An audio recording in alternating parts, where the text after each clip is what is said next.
Hello everyone, this is IFA. Now I'm going to continue reading the novel United as One from Lorien Legacies. Okay, let's go. Chapter 1. This room reminds me of the kind of places that Henry and I used to stay in during the early days. Old roadside motels that the owners hadn't updated since the 70s. The walls are wood paneled, and the carpet is an olive green shag. The bed underneath me stiff and musty. A bureau rests against one wall, the drawers filled with a mixture of clothing, different sizes, and different genders, all of it generic and dated. The room doesn't have a TV, but it does have a radio with a clock that uses those old school paper numbers that flip around, every minute punctuated by a dry slap. 4:33 a.m., 4:34 a.m., 4:35 a.m. I sit here in the Patient's Creek bed and breakfast and listen to the time pass by. On the wall across from my bed, there's a painting that looks like a window. There aren't any actual windows on account of the room being located deep underground, so I suppose the designers did the best they could. The scene in my fake window is bright and sunny, with tall, green grass blowing in the wind, and the indistinct shape of a woman in the distance, clutching a hat to her head. I don't know why they made the room look like this. Maybe it was meant to convey a sense of normalcy. If that's the case, it isn't working. Instead, the room seems to magnify every poisonous emotion you'd expect staying in a scuzzy motel by yourself. Loneliness, desperation, failure. I've got plenty of those emotions on my own. Here's what this room has that some dump off the interstate doesn't. The painting on the wall, it slides aside, and behind it is a bank of monitors that broadcast security feeds from all around the patient creek bed and breakfast. There's a camera pointed at the front door of the quiet cabin that sits above the sprawling underground facility.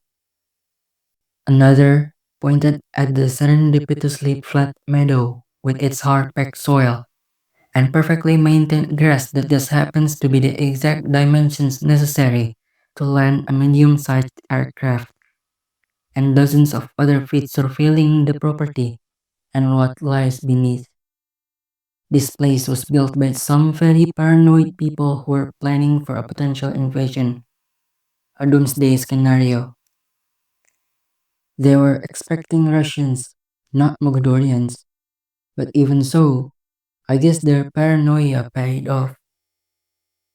Beneath the unassuming bed and breakfast, located 25 miles south of Detroit, close to the shore of Lake Erie, are four subterranean levels so top secret they have been virtually forgotten. The Patience Creek facility was originally built by the CIA during the Cold War as a place for them to ride out a nuclear winter. It fell into disrepair over the last 25 years, and according to our host in the US government, everyone who knew about it is either dead or retired, which means that no one leaked its existence to MockPro. Lucky for us, a general named Clarence Lawson came out of retirement when the warships appeared, and remember that this place was down here. The President of the United States and what's left of the Joint Chiefs of Staff aren't here. They're being kept someplace secure, probably someplace mobile, the location of which they aren't divulging even to us elite aliens. One of his handlers must have decided it wouldn't be safe for the president to be around us. So we are here with General Lawson, who reports only to him. In our conversation, The president told me he wanted to work together, that we had his full support against Satrakustra. He said a lot of things actually. The details are fuzzy in my memory. I was in shock when we spoke and not really listening. He seemed nice. Whatever, I just want to finish this. I've been awake since, well, I'm not exactly sure when. I know I should try to sleep, but every time I close my eyes, I see Sarah's face. I see her face back on that first day at Paradise High School, half hidden behind a camera, and then smiling as she finishes snapping my photo. And then my imagination takes over, and I see that same beautiful face pale, bloodied, lifeless. The way she must look now, I can't shake it. I open my eyes and there's a twisting pain in my gut, and I feel like I've got to curl up around the hurt. Instead, I stay awake. This is what it's been like for the last few hours, alone in this strange place, trying to wear myself out to the point where I'll be able to sleep like, well, like the dead. Practice. It's the only hope I have. I sit on the bed and look at myself in the mirror that hangs over the bureau. My hair is getting a little long, and there are dark circles around my eyes. These things don't matter now. I stare at myself, and then I disappear. Reappear. Take a deep breath. I go invisible again. This time I hold it for longer, for as long as I can. I stare at the empty space in the mirror where my body should be and listen to the paper numbers on the clock tick by. With Zimic, I should be able to copy any legacy that I've encountered. It's just a matter of teaching myself how to use it, which is never easy, even when the legacy comes naturally. Marina's healing, Six's invisibility, Daniela's stone gaze, these are the abilities I've picked up so far. I'm going to learn more, as many as I can. I'm going to train these new legacies until they come as naturally to me as my lumen. And then I'm going to repeat the process. All this power, and only one thing to look forward to. The destruction of every Mogadorian on Earth, including and especially Satrakusra, if he's even still alive. Six thinks she might have killed him in Mexico, but I won't believe that until the Mogs surrender or I see a body. A part of me almost hopes he's still out there so that I can be the one to end the bastard.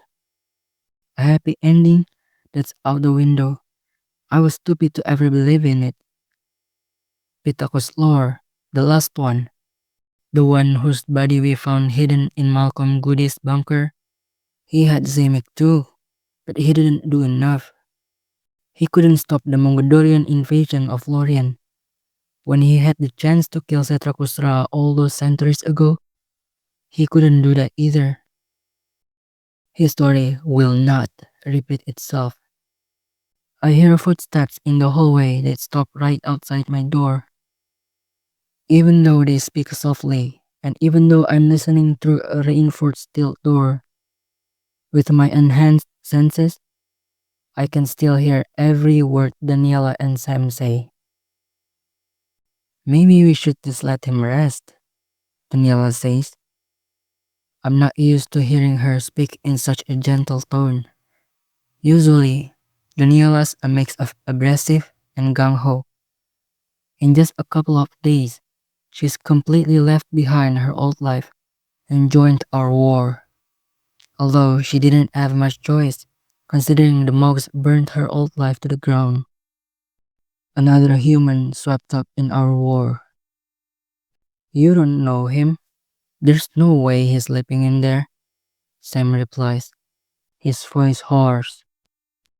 Sitting in this still room, reflecting on the past and the damage I've caused, I started to wonder, How would Sam's life be different if Henry and I had chosen Cleveland or Akron or somewhere else instead of Paradise?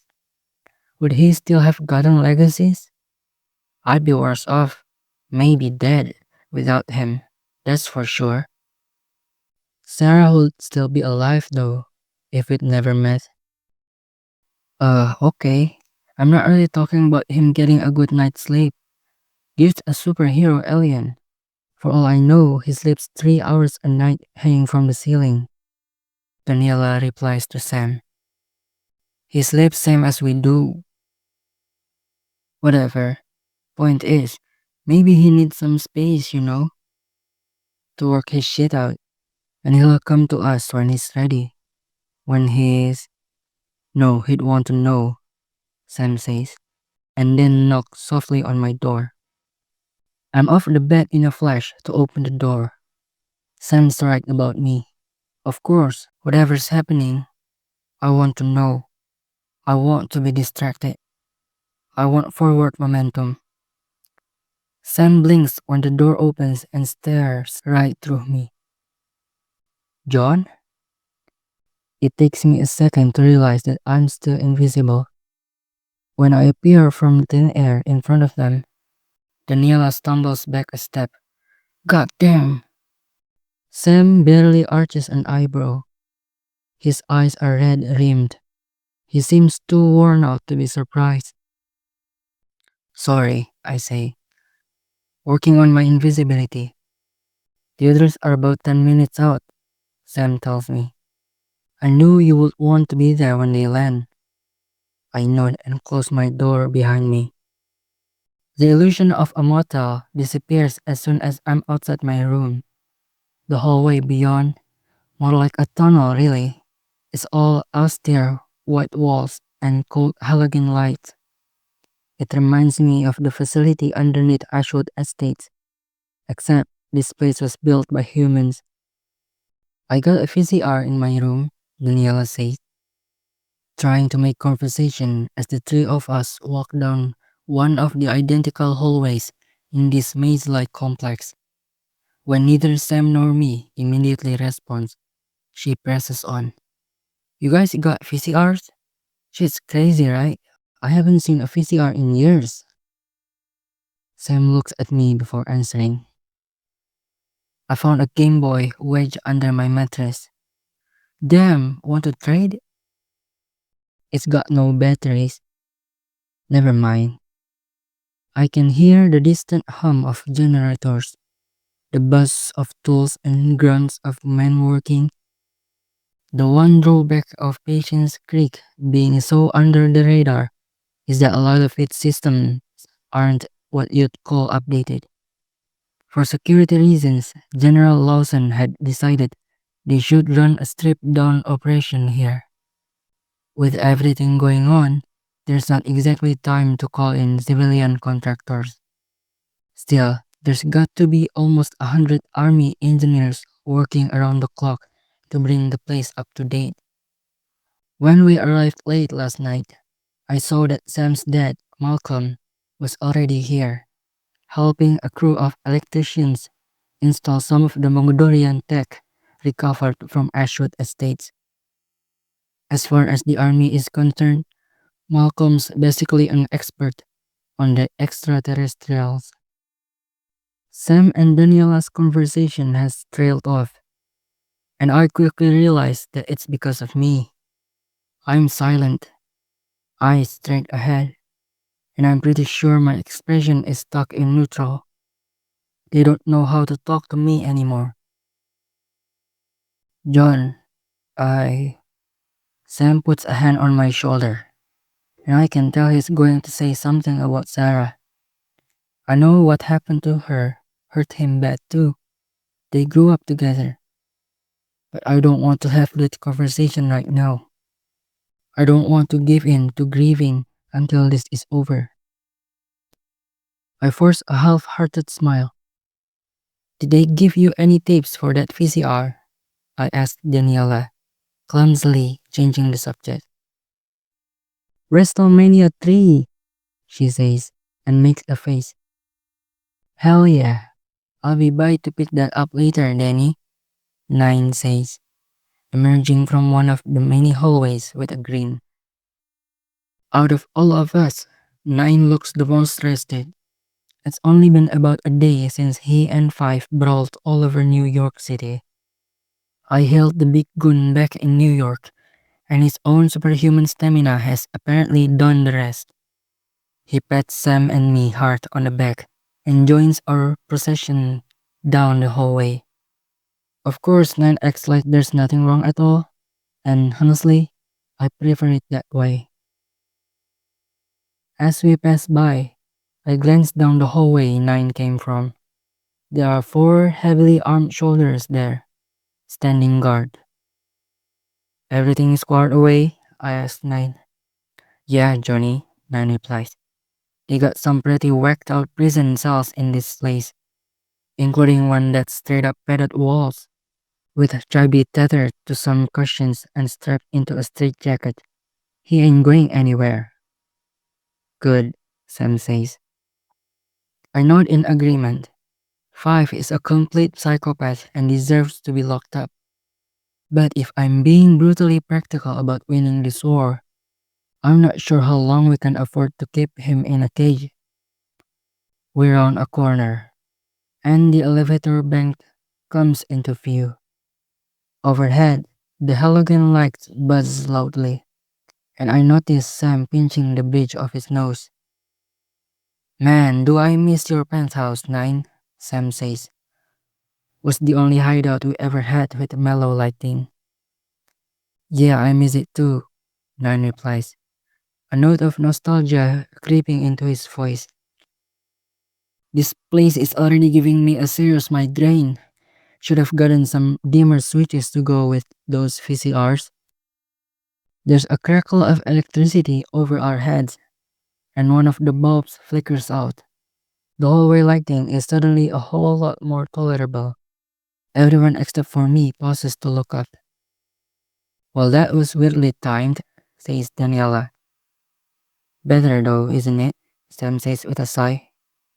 I hit the button to call the elevator. The others gather around behind me. So, they're bringing her back here? Nan asks, his voice lowered, being about as tactful as he can manage. Yeah, I say, thinking about the lorry shaped right now, descending towards Passion's Creek, filled with our friends and allies, and the lost love of my life. That's good, Nine says, then coughs into his hand. I mean, not good, but we can, say goodbye. We get it, Nine, Sam says gently. He knows what you mean. I nod, not prepared to say anything else. The elevator doors open in front of us, and when they do, the words come spelling out. This is the last time, I say, not turning around to face the others. The words feel like ice in my mouth. I'm done saying goodbye to people we love. I'm done with sentiment, done with grieving. Starting today, we kill until we win.